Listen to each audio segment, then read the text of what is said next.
Center. It's a pleasure and a delight for me to be here this afternoon. I also have been part of this process right from morning, but I was otherwise engaged and had informed the organizers that I would not be here till around about 1 o'clock. For me, leadership defines everything. And we all know that leadership is one factor that everybody refers to as being responsible for whatever challenges we're experiencing as a country. Yet leaders are not magicians. They're not born. Leaders are made. And that is why this experience you are undergoing is an extremely important one.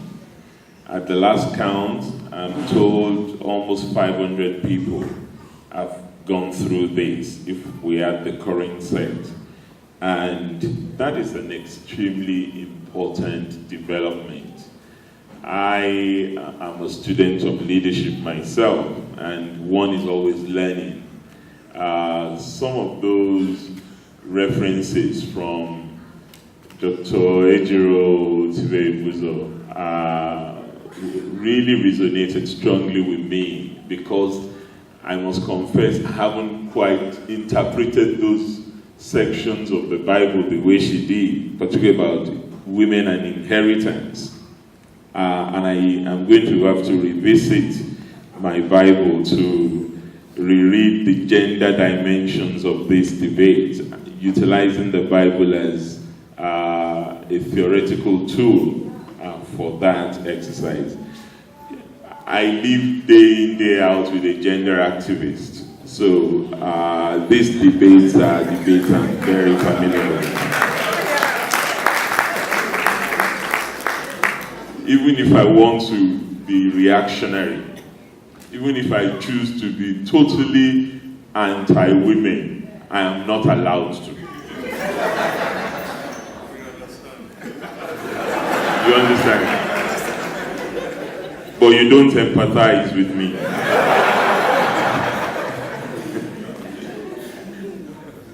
I actually wouldn't have it any other way, because it's an experience that has greatly enriched my life. I was on a flight to Abuja this afternoon, and a woman sat beside me on the flight. And I opened the pages of my newspaper. I didn't even know that my wife had granted an interview to one of the prominent newspapers. I think it's The Guardian today. So I opened and I was reading, and the woman who sat beside me, I don't know her, said to me, "Are you not Fayemi?" I said, "Yes, that's my name." He said, "This Fayemi, is she your wife?"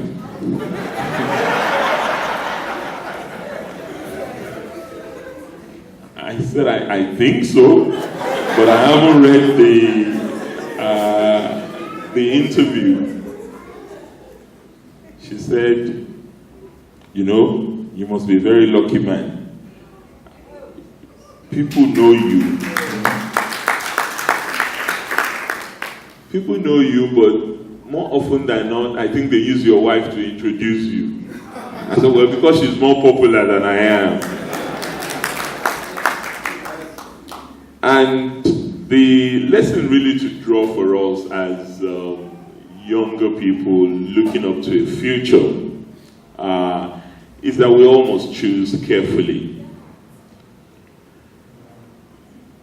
We must not choose on the basis of opportunism. We must not choose because we think this person is not at my level, however you define that level. It's always good to choose with somebody you can struggle with, lead your life with, share the tough times with, confront the challenges of the world with, And then whatever successes you achieve, you also can tell the stories together. That in itself is a leadership model that is extremely important if one wants to be a leader. And I don't equate leadership in the sense I'm talking about with office or position. I'm talking about leadership within the family construct. Because leadership is not position. Leadership is not office. Leadership is not title. Oh, Your Excellency, Honorable Minister. It's 419. Don't believe it when they tell you. Because the minute you step down from that position, the same person will say, yeah, person. And he was there, what did I get from him? But what is more important is being able to lead your life without office. Being able to be yourself without the title and the position. I recall a few friends after I left office. In fact, before I left office, let me go back. After June 21, 2014, who can tell me what happened on June 21st, 2014 here? The election in Ekiti. Well, very smart people, you've been following development. You know, on the morning of June 22nd, I made a statement that became very popular in the country, where I said, if indeed this is the will of the Ekiti people, I accept it. Because for me, it wasn't about all of what transpired. It was about actually leading a life of dignity. I could do otherwise. I had the paraphernalia of office. I had the forces at my disposal, at least the local forces, if not the federal forces. And we could have created enough bloodbath to render the state completely destroyed. And nothing would have touched me as governor. Nothing would have touched my wife. But a lot of innocent souls would have been consumed and perished by the experience. And for me, I refuse to be a leader on whose account lives will be lost. Because a lot of people came to me, my party leaders, how could you make such a statement? We did not lose, they stole the election. I said, it's okay. If that's what happened, that story would also come out one day in this same country. So, what I mean in essence is that leadership is a huge sacrifice.